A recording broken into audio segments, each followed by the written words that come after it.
Oi pessoal, tudo bem? Vamos continuar lendo Conversando com Deus. Esse livro é do Neale Donald Walsch e nele ele diz que Conversando com Deus é um presente maravilhoso para aqueles que gostam de fazer perguntas e realmente querem saber as respostas, que buscam a verdade com o coração sincero, a alma ansiosa e a mente aberta.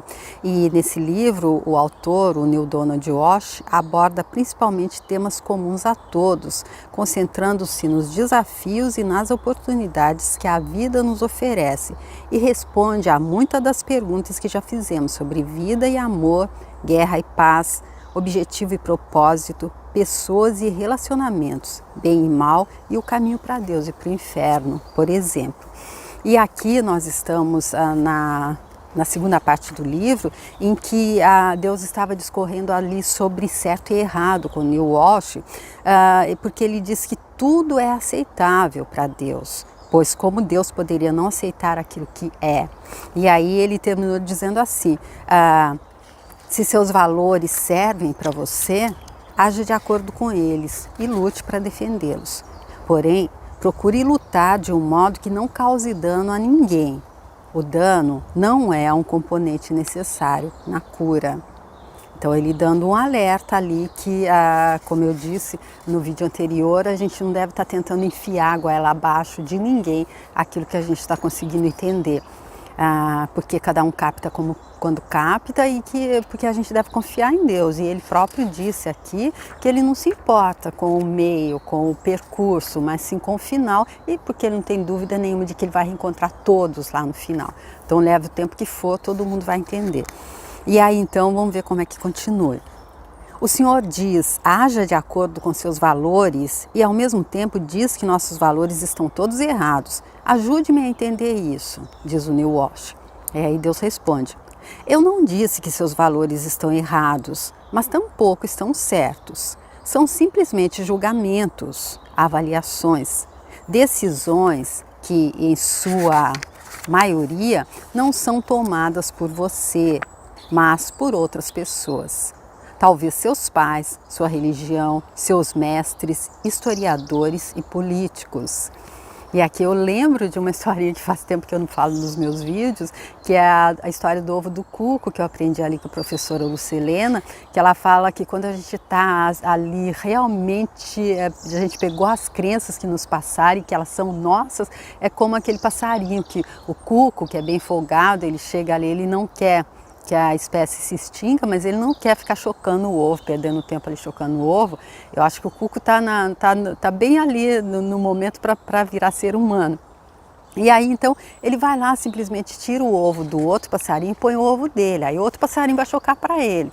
Ele não se importa de matar a descendência do outro passarinho, mas a dele continua. E aí quando nasce aquele cucão, o que eu vi na internet foi um passarinho bem menor e o cuco filhote já era bem maior do que ele. Ele estava ali dando comida na boca, não, no bico do passarinho. E se alguém dissesse para ele que não era dele, ele ia combater de bicada e garras ali, e é isso que ela usa para dizer quando a pessoa está ali apegada a crenças que não são dela, passam crenças, passam coisas que vem passando, como ele já disse, de pai para filho, de dirigente religioso e tudo, com a maior boa vontade, foi assim que eles aprenderam também, mas que se a gente pensar um pouquinho só para nós mesmos, a gente vai ver que não, ó, esse filhote aqui está muito grande para ser meu.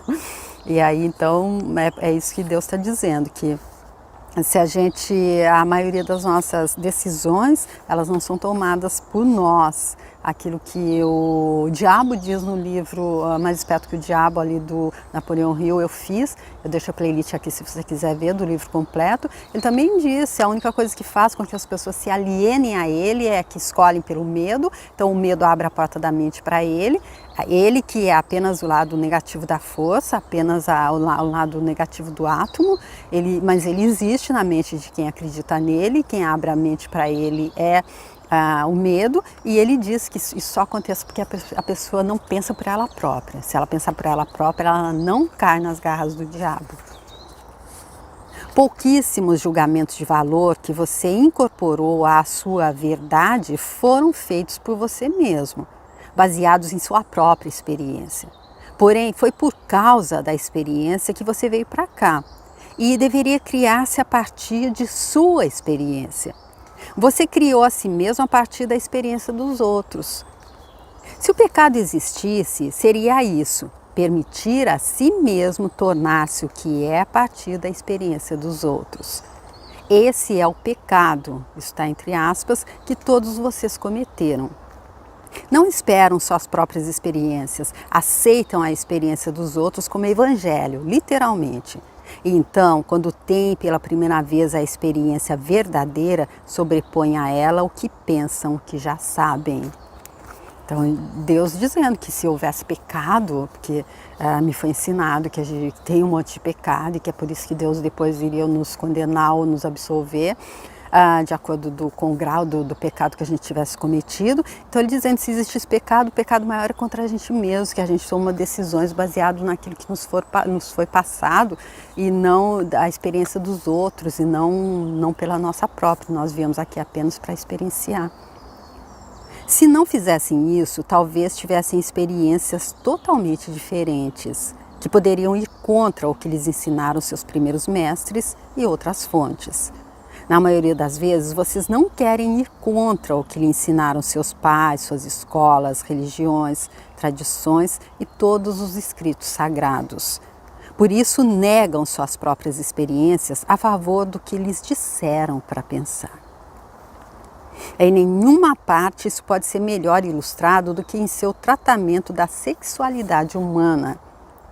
Todos sabem que a experiência sexual pode ser a experiência física mais amorosa, excitante, poderosa, estimulante, renovadora, energizante, positiva, íntima, unitiva e divertida de que os seres humanos são capazes. Apesar de terem descoberto isso experiencialmente, vocês escolheram aceitar os julgamentos, as opiniões e as ideias anteriores de outras pessoas sobre o sexo, que têm um interesse oculto em como vocês pensam. Então, ele dizendo que um dos tabus, assim como o dinheiro, é o sexo.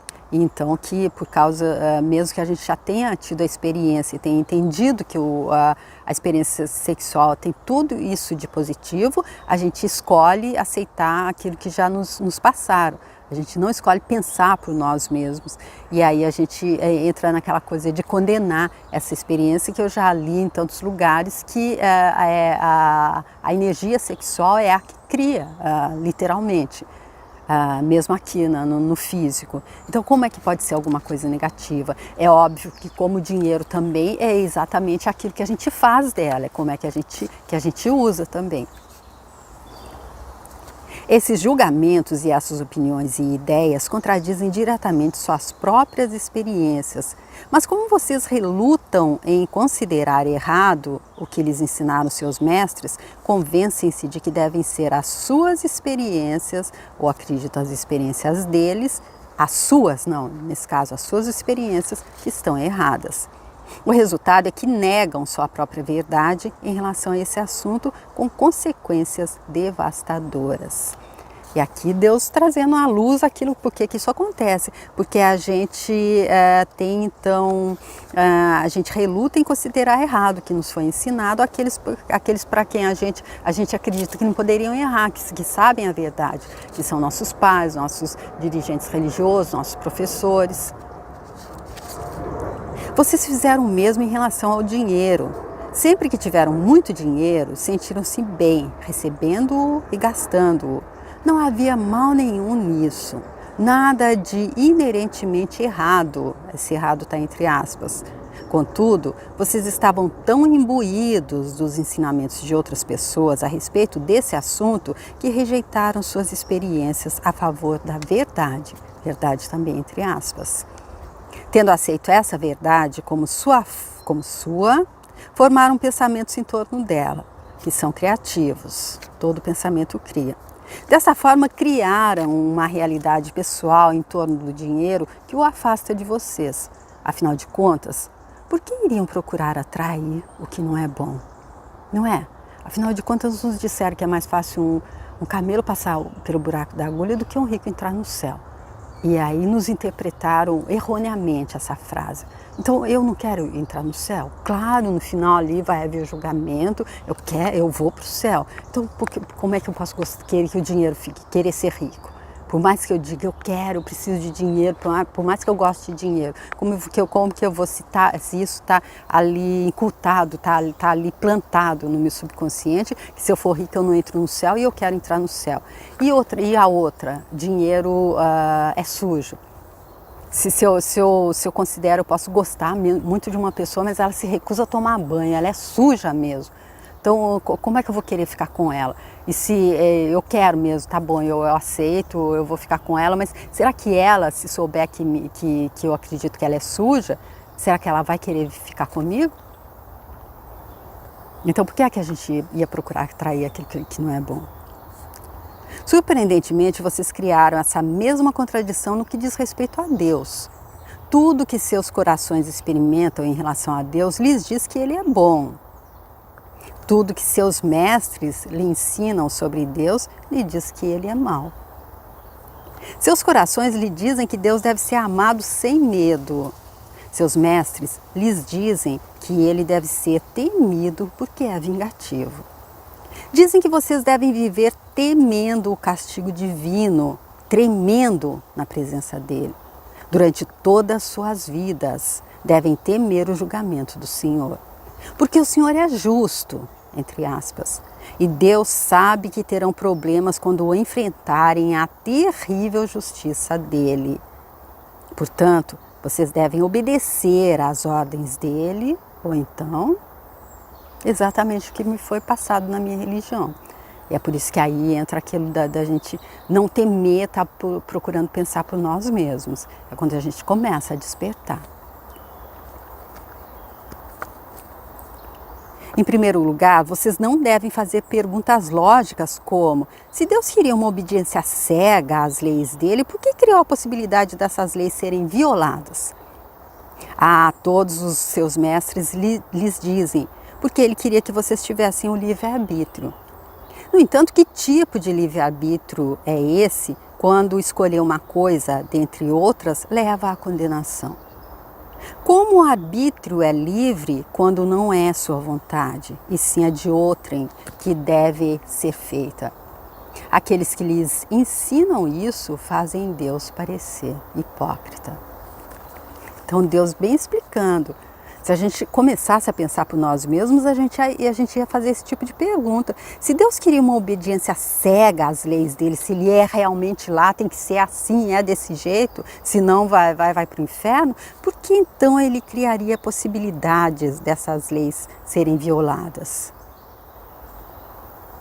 E aí os nossos mestres ali, dirigentes religiosos, diriam: porque ele quer que a gente tenha um livre-arbítrio. Mas que arbítrio livre seria esse quando não é a nossa vontade, sim a de outras pessoas que devem ser feitas, que deve ser feita, não é? Aqui então, ficando claro, eu entendo dessa forma, as leis estão aí, elas podem ser violadas sim, porque nós estamos numa realidade relativa, dual, onde tudo tem o seu oposto, onde há luz e sombras. E Deus disse, é para experienciar, como que a luz ali, só onde tem só luz, ela pode se experienciar como luz se ela não souber o que é a sombra. Então Deus nos deixa livres para experienciar entre luz e sombras, mas e nos deixa, a gente vai ali na sombra e planta um monte de espinho, depois ele deixa a gente voltar, a gente oferece um monte de taça de fel, ele deixa a gente voltar para tomar de novo, para entender isso, para que ali no final a gente saia brilhando como diamante, para que a gente seja lapidado, e não aquela coisa de tem que ser assim, é desse jeito, e eu vou fazer uma armadilha, eu vou pôr uma lei ali que pode ser burlada, e assim no final eu te pego, eu te mando para o inferno. Acredito, para mim ficou claro isso nessa explicação que Deus deu até aqui, nessa resposta que continua ainda, mas para que não fique muito longo, eu paro por aqui e vamos ver então como é que vai continuar. o que é que Deus vai continuar a dizer, então, dessa forma da gente estar, então, chocando ali ovo de cuco, a gente está pegando crenças que nos são passadas e assim a gente perde muito tempo de experienciar para que a gente possa voltar a ser quem a gente é, que é esse o objetivo de acordo com o que Deus está explicando aqui. Tá bom, gente? Eu espero que vocês estejam gostando, que os comentários estejam sendo pertinentes, relevantes. Se você entendeu de uma outra forma, tem o José, por exemplo, ele diz que já leu os 4 livros várias vezes, então se você quiser me ajudar a entender, se tem alguma coisa alguma interpretação que você fez de uma outra forma, é super interessante, acho que é super, especialmente que você aceitou aí desse jeito, realmente ele diz nesse, não sei se nos outros, quando o discípulo está pronto, o mestre aparece, não é? Então, e todos vocês que me mandam mensagens, muito obrigado, todos vocês que aceitaram o convite de vir nessa nova jornada por esse livro fantástico, e você que esteja vendo pela primeira vez também, se quiser dar uma entrada lá no meu canal, tem outros, eu deixo toda a playlist completa desse aqui para você se quiser ver. Se você quiser se inscrever lá, eu fico super feliz. E todos vocês que quiserem compartilhar, curtir, comentar, eu agradeço muito. Espero vê-los no próximo vídeo. Obrigada, tchau!